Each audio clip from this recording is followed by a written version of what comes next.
Bismillahirrahmanirrahim. Assalamu alaikum dear students. Hope you all are good and safe.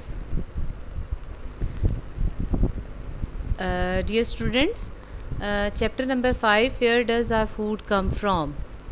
आप इसके बहुत सारे ऐसे टॉपिक्स पढ़ चुके हैं जिसमें से अब ये जो टॉपिक आएगा recycling in nature. Recycling in nature ये टॉपिक जो है ये आप जो प्रीवियस फूड चेन्स के बारे में पढ़ चुके हैं उससे थोड़ा सा रिलेट करेगा कि कैसे नेचर में चीज़ें जो उसके कंपोनेंट हैं कैसे उसको रिसाइकल करते हैं।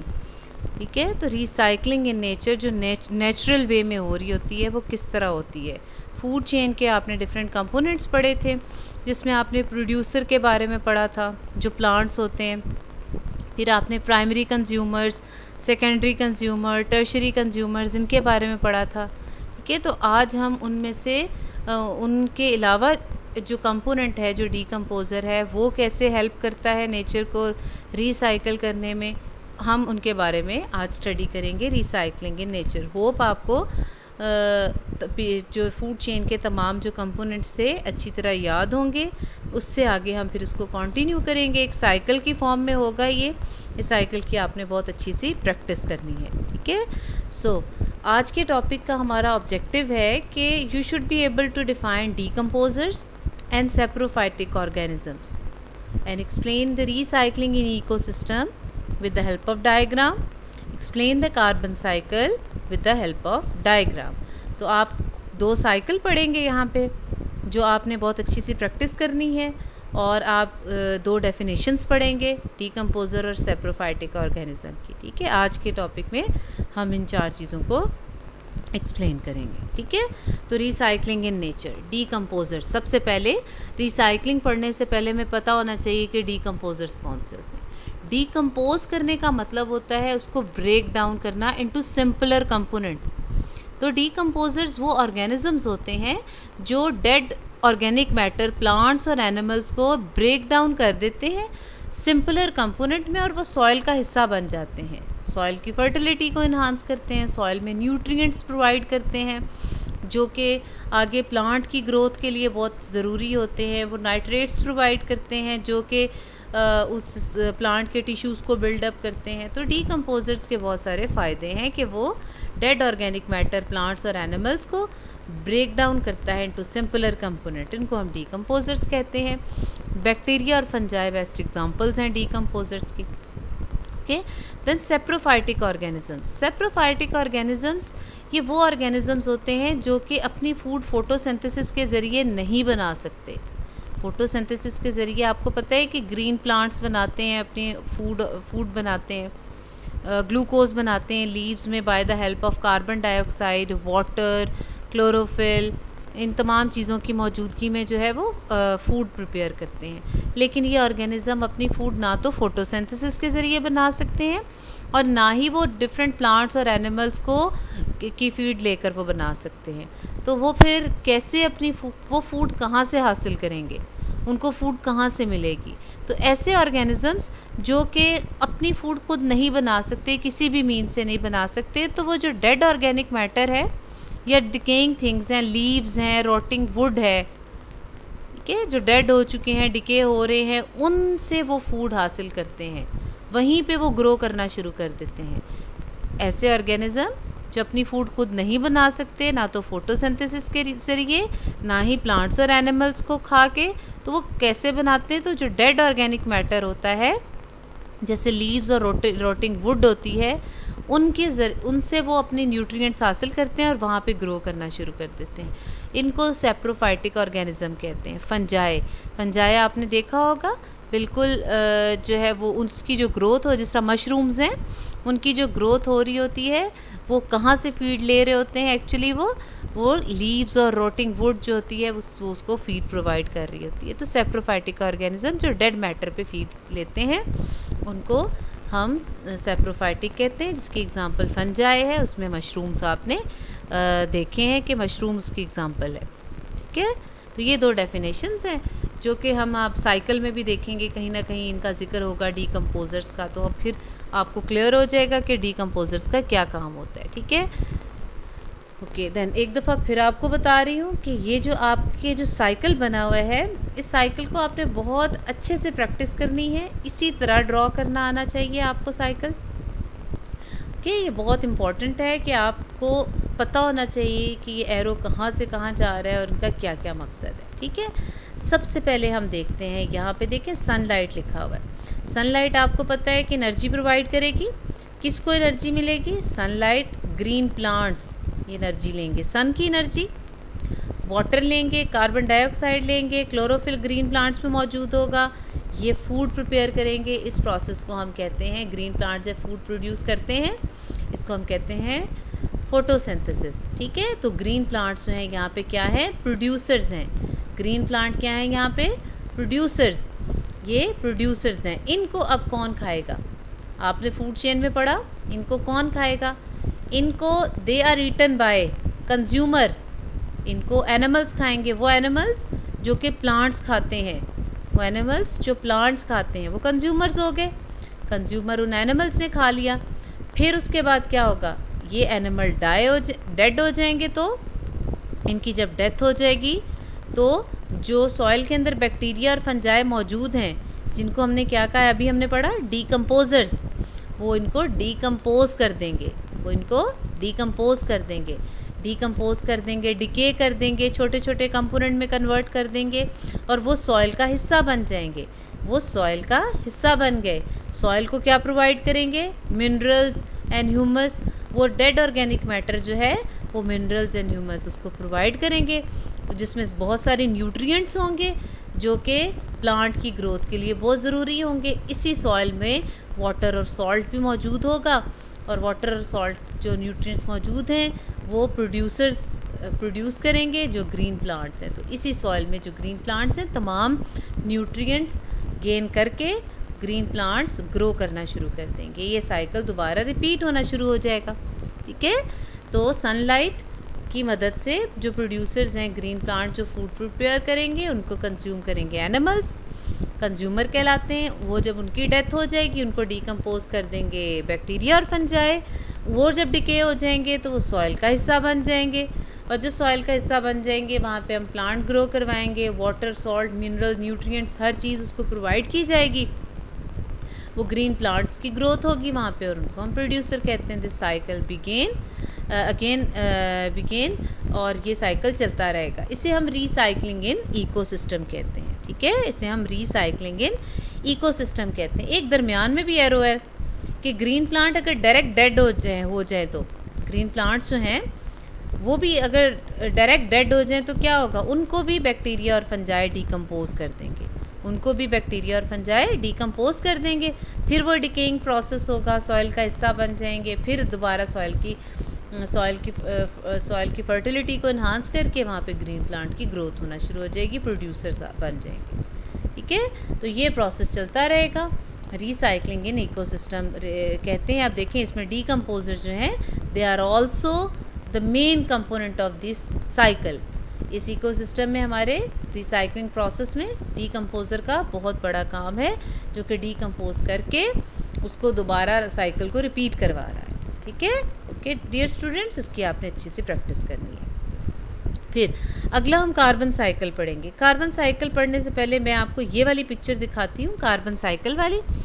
कार्बन साइकिल, अब इसमें भी आपको बहुत सारे एरोज़ नज़र आ रहे होंगे, लेकिन इन एरोज़ को आप जब गौर से देखेंगे तो आपको ज़्यादा क्लियर हो जाएगा।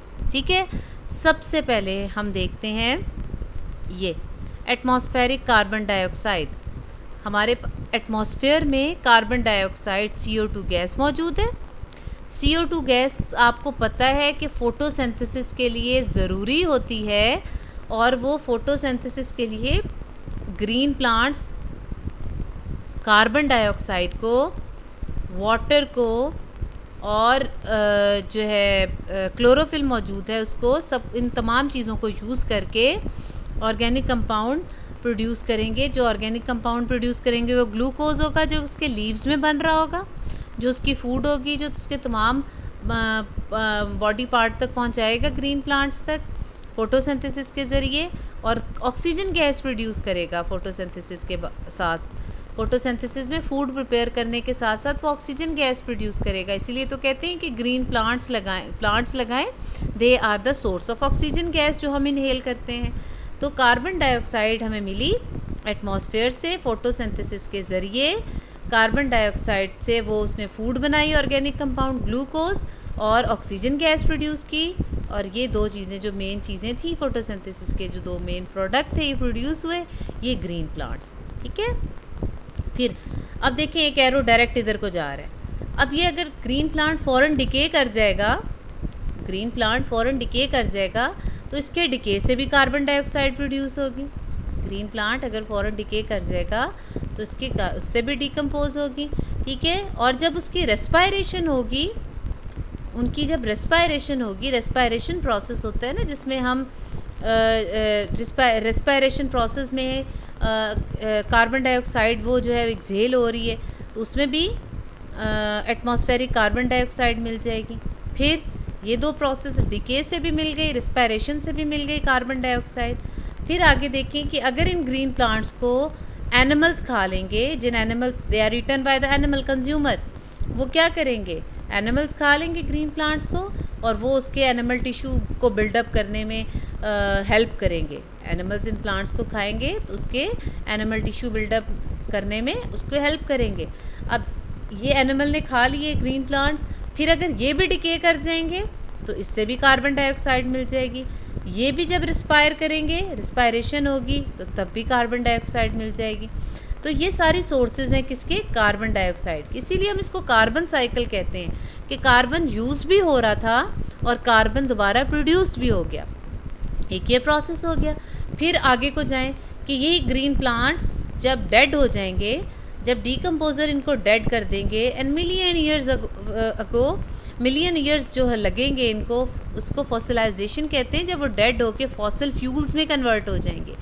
Pre historic plants they form deposit of coal, petroleum, natural gas. ये फॉसिल फ्यूल्स हैं, इनकी फॉसिलाइजेशन हो जाएगी, ये फॉसिल फ्यूल्स में के डिपॉजिट्स बना देंगे, कोल, पेट्रोलियम, नेचुरल गैस के। अब ये फ्यूल है, ये फॉसिल फ्यूल्स हैं, इन फ्यूल को हम यूज़ करते हैं बर्निंग के लिए, कंबस्शन के लिए। इसको हम जब जलाएंगे, कंबस्शन मतलब जब हम इसको बर्न करेंगे तो बर्निंग से हमेशा कार्बन डाइऑक्साइड मिलेगी, तो इससे भी हमें कार्बन डाइऑक्साइड मिलेगी। ये समझ आ गई? तो कार्बन डाइऑक्साइड किन किन तरीक़ों से मिल गई? ये प्री हिस्टोरिक प्लांट्स जो होते हैं, जो बहुत फॉसिलाइजेशन जो है वो उसको बहुत सारे साल लग जाते हैं, चंद एक सालों में फॉसिल फ्यूल नहीं बनता। ठीक है, इसलिए बहुत पहले जब ये डेपोजिशन हुई थी तो उससे कोल, पेट्रोलियम और नेचुरल गैस में वो कन्वर्ट कर देगा। अब ये फ्यूल्स हम जो यूज़ कर रहे हैं, फॉसिल फ्यूल्स, ये फॉसिल फ्यूल्स जब इनकी कंबस्शन होगी ये कार्बन डाइऑक्साइड प्रोड्यूस करेगा। एनिमल्स की जब रिस्पायरेशन होगी ये भी कार्बन डाइऑक्साइड प्रोड्यूस करेगा। एनिमल जब डिके करेगा ये भी कार्बन डाइऑक्साइड प्रोड्यूस करेगा। ये साइकिल दोबारा रिपीट होगा। फोटोसिंथेसिस में ये एटमॉस्फेरिक कार्बन डाइऑक्साइड यूज़ होके ग्रीन प्लांट्स जो हैं फूड और ऑर्गेनिक कंपाउंड ग्लूकोज बना देगा और ऑक्सीजन बना देगा। देन अगेन ये प्रोसेस चलता जाएगा। इसको हम कार्बन साइकिल कहते हैं। ओके डियर स्टूडेंट्स, इसकी भी बहुत अच्छी सी आपने प्रैक्टिस करनी है। ठीक है, अब इसकी ये पिक्चर देख लें, सिंपल पिक्चर है। इस सिंपल पिक्चर में भी आपको समझ आ रही होगी कि ये सनलाइट है। सनलाइट चाहिए फोटोसिंथेसिस के लिए। फोटोसिंथेसिस प्रोड्यूसर्स लेते हैं फूड बनाने के लिए। प्लांट है ये, उसने फूड बना लिया। ठीक है, अब प्लांट रिस्पायरेशन होगी तब भी कार्बन डाइऑक्साइड मिल रही है। प्लांट जब जो कंज्यूमर खा लेगा, एनिमल कंज्यूमर खा लेंगे ये। ठीक है, अब ये भी जब रिस्पायर करेंगे इसकी भी कार्बन डाइऑक्साइड एटमॉस्फेयर में चली जाएगी। अब प्लांट डिकम्पोज होगा, डिकम्पोजिशन हो गई प्लांट की, और एनिमल भी डिकम्पोज होगा। तो दोनों को डिकम्पोज करने के लिए डिकम्पोजर्स चाहिए होते हैं ना। डिकम्पोजर्स जो होते हैं वो बैक्टीरिया और फंजाई होते हैं। इनकी डिकम्पोजिशन से क्या होगा, इनकी डिकम्पोजिशन से फॉसिल्स और फॉसिल फ्यूल्स बन जाएंगे। फॉसिल फ्यूल्स जो है वो, अब ये देखें एक उन्होंने फैक्ट्री बनाई हुई है। फॉसिल फ्यूल्स जो है वो डोमेस्टिक पर्पज़ के लिए भी यूज़ होता है, फैक्ट्री पर्पज़ के लिए भी यूज़ होता है। इनकी बर्निंग होगी, इससे भी कार्बन डाइऑक्साइड मिल जाएगी।